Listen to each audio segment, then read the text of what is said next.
Assalamualaikum warahmatullahi wabarakatuh. Selamat pagi anak-anak Bapak. Apa kabarnya semuanya? Wah, pagi ini benar-benar semangat semua ya anak-anak Bapak ya. Nah, jadi kita memang harus bersemangat ketika kita sedang berada di sekolah, di rumah, dan dimanapun itu ya. Karena jika kita bersemangat akan meraih kegembiraan di dalam diri kita. Seperti itu ya anak-anak. Nah, Bapak mau tanya nih, siapa yang hari ini nggak hadir? Hari ini hadir semua ya? Alhamdulillah. Jika hari ini hadir semua, maka pembelajaran kita akan lebih baik. Karena semuanya hadir dan tidak ada yang tertinggalan materi pada hari ini. Oke. Nah, jadi siapa yang tadi pagi mau pergi ke sekolah nggak mandi? Ayo siapa? Mandi semua ya? Bagus sekali jika semuanya mandi. Nah, mandi pagi itu membuat diri kita menjadi lebih segar, lalu membuat kita menjadi lebih berkonsentrasi ketika belajar di sekolah karena kita tidak mengantuk gitu ya. Jadi mandi pagi membuat kita menjadi nggak ngantuk, menjadi kita lebih segar seperti itu. Dan mandi pagi membuat kita terhindar dari berbagai kuman dan penyakit. Iya, jadi mandi pagi itu memiliki banyak sekali manfaat untuk kita seperti itu. Dan tidak hanya mandi pagi saja gitu kan. Mandi sore juga. Ketika kita sudah kotor lalu kita mandi, maka mandi akan membersihkan diri kita. Seperti itu ya. Nah, tadi pagi siapa yang mau pergi ke sekolah enggak sarapan? Bagus kalau misalnya semuanya pagi ini sebelum berangkat ke sekolah itu sarapan. Karena sarapan pagi itu dapat meningkatkan energi kita, membuat kita jadi lebih semangat, dan membuat kita menjadi berkonsentrasi ketika belajar gitu ya. Oke, nah jadi sarapan pagi dan mandi pagi itu sangat penting untuk kita yang ingin bersekolah ataupun untuk orang tua kita yang mau bekerja. Seperti itu ya, agar kita tetap segar, tetap bertenaga, seperti itu. Lalu, siapa yang tadi pagi mau pergi ke sekolah, enggak salaman dulu dan enggak minta izin dulu sama orang tuanya? Ayo, siapa? Ada yang seperti itu? Ya, itu nggak boleh ya, seperti itu. Jadi, kita kalau mau pergi ke sekolah tetap harus meminta izin dulu kepada kedua orang tua. Kita harus salaman kepada kedua orang tua, karena orang tua itu adalah ridhonya kita, gitu. Jadi kita harus patuh kepada kedua orang tua. Apapun yang mau kita lakukan lebih baik izin dulu terlebih dahulu. Karena orang tua tahu yang terbaik untuk kita. Seperti itu ya anak-anak Bapak. Oke. Eh, pada pagi ini kita akan belajar yaitu mengenai strategi meningkatkan kemampuan berbicara. Nah, kalau pada pertemuan lalu uh, kita sudah membahas mengenai meningkatkan kemampuan berbicara. Kali ini kita akan belajar mengenai strategi meningkatkan kemampuan berbicara. Nah, Bapak mau tanya nih mengenai materi minggu lalu. Ada yang masih ingat nggak apa itu kemampuan berbicara? Ayo, siapa? Ada yang ingat nggak? Coba Meli, ingat nggak? Iya, bagus.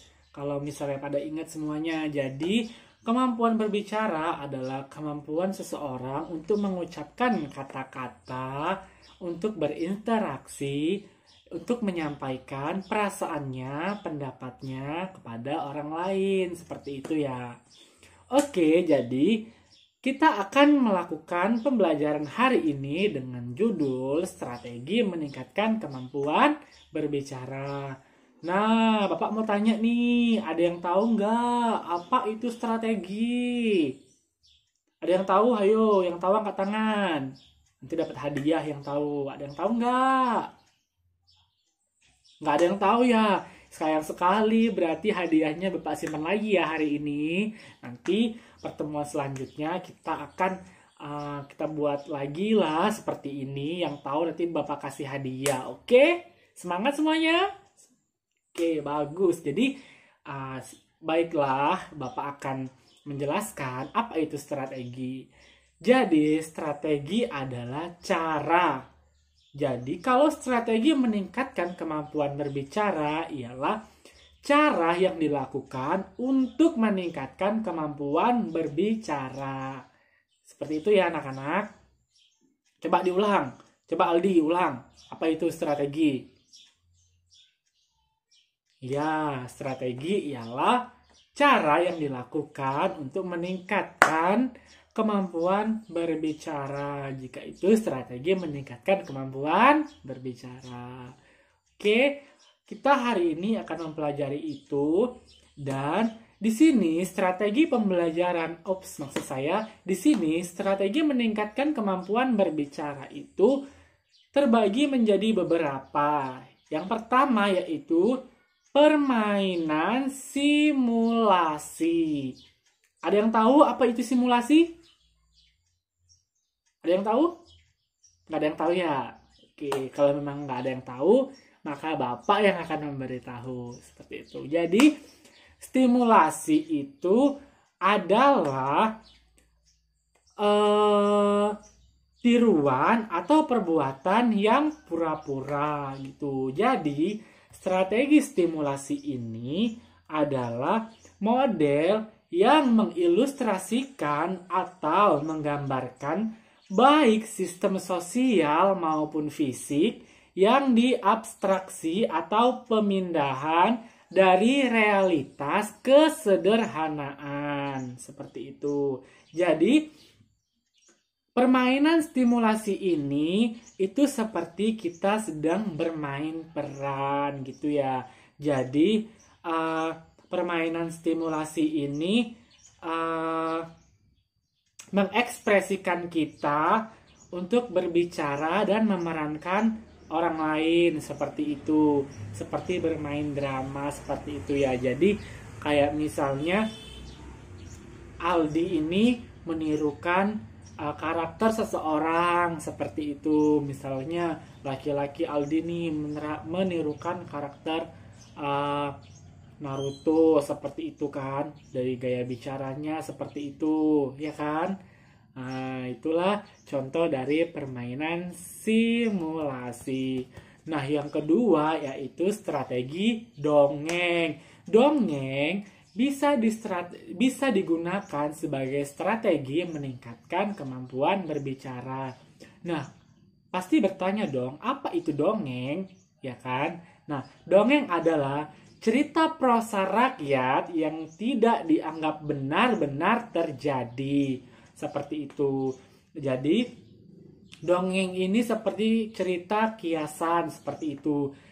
Dongeng ini suatu cerita tetapi yang tidak akan pernah terjadi atau tidak akan pernah ada terjadi di dunia ini dengan kenyataannya gitu kan, cerita yang bukan kenyataan seperti itu. Jadi misalnya nih kayak cerita si kancil seperti itu kan.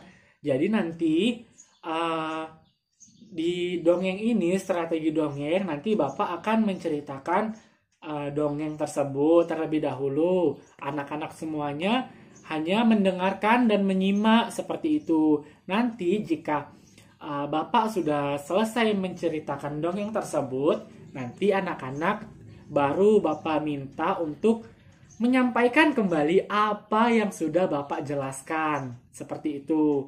Jadi, dengan menggunakan strategi dongeng ini, anak-anak nanti dapat secara perlahan-lahan untuk meningkatkan kemampuan berbicaranya. Seperti itu ya anak-anak. Nah, lalu yang ketiga ada bermain peran.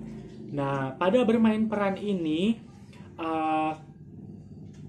anak-anak nanti akan menirukan tokoh-tokoh tertentu. Misalnya nih, menceritakan tentang apa ya, si kancil gitu ya, si kancil yang cerdik. Nanti kita buat tuh suatu cerita seperti itu kan. Nanti ada si kancilnya, nanti ada si buaya, ada si siapa, semua kan dalam karakter si kancil itu bisa berbicara, ya kan? Nanti kita bagi nih beberapa kelompok, gitu kan? Nanti kita bagi misalnya si Aldi jadi si kancilnya, si kancil yang cerdik. Nanti si Meli jadi buayanya, atau nanti si Fatur jadi siapa ya? Jadi tupainya, seperti itu kan? Nanti kita bagi dan kita buat bermain peran itu sesuai dengan karakter atau tokoh-tokoh yang sudah kita bagikan, seperti itu. Karena dengan bermain peran kita akan meningkatkan kemampuan berbicara kita, seperti itu ya anak-anak. Nah, sampai di sini ada yang masih bingung atau ada yang belum jelas? Yang belum jelas silahkan ditanyakan. Bagaimana? Apakah jelas semuanya? Syukurlah kalau misalnya semua jelas, kita akan lanjut ya. Yaitu yang keempat ada strategi modeling the way. Nah, strategi ini memberikan waktu kepada siswa untuk menciptakan skenario sendiri dan menentukan bagaimana mengilustrasikan keterampilan berbicara sesuai kelompoknya.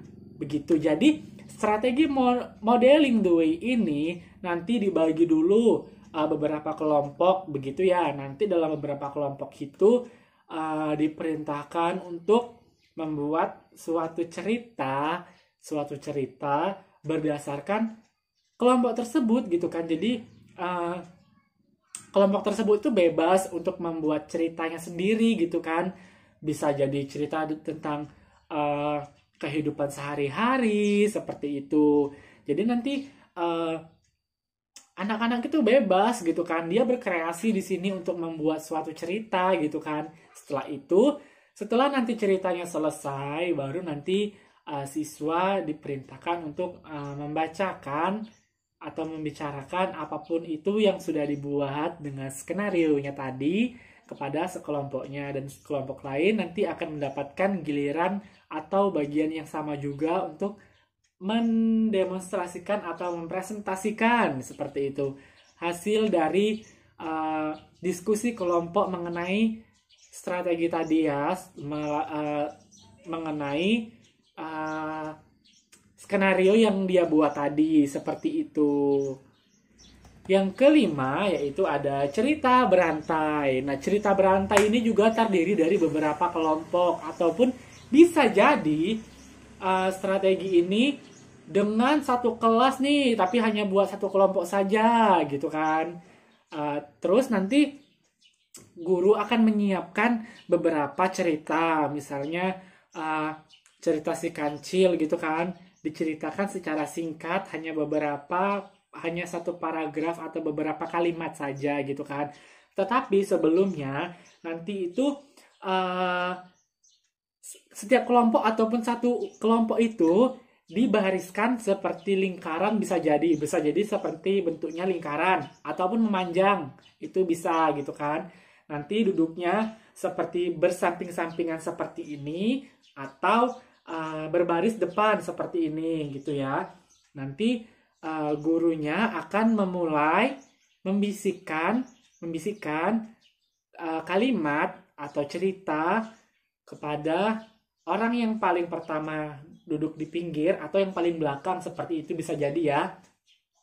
Membisikkan suatu kalimat cerita seperti itu. Nanti Yang bagian pertama ini akan menyampaikan kepada siswa yang kedua gitu. Siswa yang kedua nanti ini akan menyampaikan kepada siswa yang ketiga. Itu dilakukan sampai kelompoknya habis, dan yang siswa terakhir nanti dia akan berbicara dengan kuat apa yang udah dia dengar dari teman-teman sebelumnya. Nanti ketika siswa terakhir tersebut akan menyampaikan apa yang ia dengar tadi kepada gurunya. Nah, disitulah nanti guru akan mengkoreksi apakah yang dia ucapkan itu benar dengan apa yang diucapkan dengan siswa yang pertama tadi. Nah, jika masih ada kesalahan di siswa terakhir tadi, nanti akan dicari oleh guru bagian siswa yang mana yang mengucapkannya itu salah. Nanti baru kita akan melakukan pengoreksian lagi, akan melakukan evaluasi lagi seperti itu. Kenapa siswa ini salah di sini? Apakah kurang dengar seperti itu, ataupun ia sulit untuk mengucapkan kata-kata yang udah diucapkan? Bisa jadi dia itu mendengar dengan benar apa yang diucapkan oleh siswa sebelumnya. Tetapi ketika ia mengucapkan kepada siswa selanjutnya, dia memiliki kesulitan seperti itu. Kesulitan dalam berbicara, sehingga apa yang ia dengar dan apa yang ia ucapkan itu berbeda. Seperti itu ya anak-anak. Apakah anak-anak paham di sini? Sampai di sini paham? Oke, jika sampai di sini paham, kita lanjut. Seperti itu ya. Yang lanjut ini adalah media gambar dalam bercerita. Nah, penggunaan strategi media gambar dalam bercerita ini itu seperti minggu lalu sudah Bapak jelaskan, dia hampir sama seperti itu. Jadi penggunaan media gambar ini nanti untuk merangsang siswa agar siswa ini nanti lebih bisa gitu, lebih mampu untuk berbicara. Jadi dengan menggunakan gambar, nanti gambar itu nanti gambar itu diceritakan terlebih dahulu gitu ya sama gurunya. Nanti siswa diperintahkan untuk menceritakan kembali. Itulah menggunakan strategi media gambar dalam bercerita. Nah, pada media gambar dan bercerita ini, dalam bercerita ini apakah anak-anak paham? Sudah pasti paham ya, karena sudah kita jelaskan pada minggu sebelumnya. Selanjutnya yaitu yang ketujuh, menyajikan informasi gitu kan. Menyajikan informasi ini biasanya berbentuk menyampaikan laporan secara lisan gitu ya. Ini biasanya dilakukan oleh siswa kelas 3 sampai kelas 6 biasanya gitu. Karena kalau kelas 1, 2 itu masih sangat sulit seperti itu ya, karena mereka belum menguasai sekali berbicara seperti itu. Jadi ada 4 langkah dalam menyajikan informasi ini. Yang pertama yaitu merencanakan pidato. Jadi merencanakan informasi ini atau menyajikan informasi ini biasanya itu berbentuk pidato seperti itu ya. Jadi ada 4 untuk merencanakan pidato. Yang pertama itu ada 4 cara untuk membuat pidato. Yang pertama itu merencanakan pidato, yaitu tujuan pidatonya untuk menginformasikan atau untuk menghibur gitu. Jadi pidato itu ada banyak seperti itu ya. Yang kedua yaitu menyusun pidato. Jadi pidatonya itu harus sesuai, harus terurut. Jadi nggak boleh pidato itu acak-acakan, karena informasi yang nanti didapatkan ataupun yang dibicarakan nanti akan berantakan dan tidak tersusun. Jadi terlihat tidak enak didengar seperti itu. Yang ketiga yaitu mempraktekkan seperti itu ya. Jadi setelah merencanakan, setelah menyusun pidato, lalu mempraktikannya. Nah, mempraktikkan pidato itulah yang disebut dengan strateginya. Karena dengan kita mempraktikkan pidato di depan teman-teman, kita akan terbiasa untuk berbicara seperti itu. Jadi praktek pidato ini nanti kita akan secara perlahan-lahan akan enggak menjadi kaku ataupun enggak menjadi pemalu begitu kan, karena kita harus meningkatkan kan kemampuan berbicara kita. Jadi menyajikan informasi ini berbentuk pidato gitu ya. Apakah menyajikan informasi ini anak-anak paham? Oke, kalau misalnya anak-anak paham, kita lanjut ya. Yang ke-8 ada berpartisipasi dalam diskusi gitu ya. Nah, berpartisipasi dalam diskusi ini yaitu untuk memecahkan masalah yang ada. Misalnya nih, dalam suatu kelompok, sebenarnya ini sudah dijelaskan juga pada minggu lalu ya, cuman kita ulang sedikit lagi. Berpartisipasi dalam diskusi ini, misalnya dalam kelompok, terus ada nggak tahu nih harus apa lagi yang harus dilakukan, seperti itu kan. Jadi nanti dia akan melakukan berpartisipasi gitu kan. Ini menurut aku seperti ini.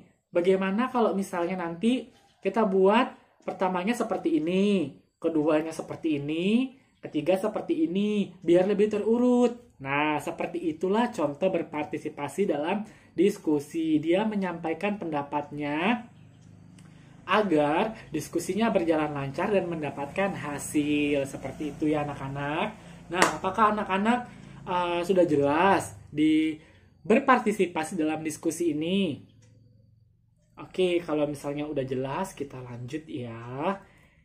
Yang ke-9 yaitu menghibur atau menyajikan pertanyaan. Seperti itu. Nah, terkadang siswa menyajikan pertunjukan untuk teman-teman sekelasnya. Teman-teman di kelas yang lain, orang tuanya, masyarakat yang berada di sekitaran sekolah gitu kan. Di sini menyajikan pertanyaan siswa itu bisa dilakukan dalam kelas gitu. Jadi menyajikan pertanyaan itu nggak harus di luar kelas. Memang bisa dilakukan baik itu di dalam kelas bersama teman-teman, sahabat gitu kan, ataupun bersama orang-orang yang ada di sekitar kita gitu. Jadi menyajikan pertanyaan ini udah kita jelaskan juga pada minggu lalu. Jadi kalau misalnya nih ada materi yang Bapak jelaskan, terus nggak jelas ini, kayak misalnya si Aldi ini kurang paham nih gitu kan. Jadi Aldi tanya nih sama saya, Pak, saya mau tanya, saya kurang jelas di bagian sini. Bisa Bapak ulang kembali? Nah, nanti saya akan mengulang kembali tuh, ya kan? Jadi, seperti itulah contoh menyajikan pertanyaan. Yang selanjutnya yaitu sandiwara boneka. Pasti bingung kan? Gimana sih sandiwara boneka itu? Nah, pertunjukan sandiwara boneka memberikan kesempatan kepada anak-anak untuk berbagai gagasan dan cerita lewat percakapan yang disertai dengan boneka. Seperti itu. Jadi mereka menemukan atau mencari cerita yang sesuai dengan boneka-boneka yang sudah tersedia, atau mereka dapat membuat beberapa boneka kemudian mengarang cerita yang sesuai gitu kan. Jadi boneka itu bisa kita buat sendiri, misalnya kita buat dari kardus bekas gitu kan. Misalnya mau menceritakan tentang si kancil yang cerdik gitu kan, kita bisa membuat si kancilnya melalui kardus seperti itu. Nanti baru kita menceritakan gimana sih cerita dari si kancil itu, tapi karena si kancil itu hanya ada di cerita dongeng, jadi kita menggunakan boneka seperti kardus bekas itu tadi gitu kan. Nanti siapa yang mendapat bagian jadi si kancil, maka yang menjadi si kancil itu dia yang memegang boneka si kancil tadi yang dari kardus, lalu ia yang menceritakan seperti itu. Sampai di sini paham anak-anak? Atau ada yang ingin bertanya? Sudah paham ya? Oke, kalau sudah paham kita lanjut, yaitu bercerita atau membaca puisi gitu ya. Jadi bercerita atau membaca puisi dapat membuat kita menjadi meningkatkan kemampuan berbicara kita seperti itu. Karena dalam berbicara pastinya ada ritmenya, ada nadanya seperti itu kan. Kecepatannya kita berbicara. Kalau misalnya nih kita berbicara terlalu cepat yang saya mau pergi ke pasar seperti itu, kan untuk anak-anak sekolah dasar tuh kurang jelas gitu ya untuk menangkap informasi apa yang diucapkan oleh seseorang tadi. Jadi menggunakan bercerita dan membaca puisi ini dapat menyampaikan informasi gitu kan. Karena puisi juga merupakan suatu cara untuk berbicara. Puisi kan disebutkan atau dibacakan. Nah, membacakan itulah caranya seperti itu. Itulah cara yang digunakan dalam berpuisi untuk berbicara. Sampai di sini paham? Ya, jadi puisi bisa digunakan karena ia puisi itu dibacakan atau dibacakan dan membaca juga kan itu mengucapkan dan berbicara juga seperti itu.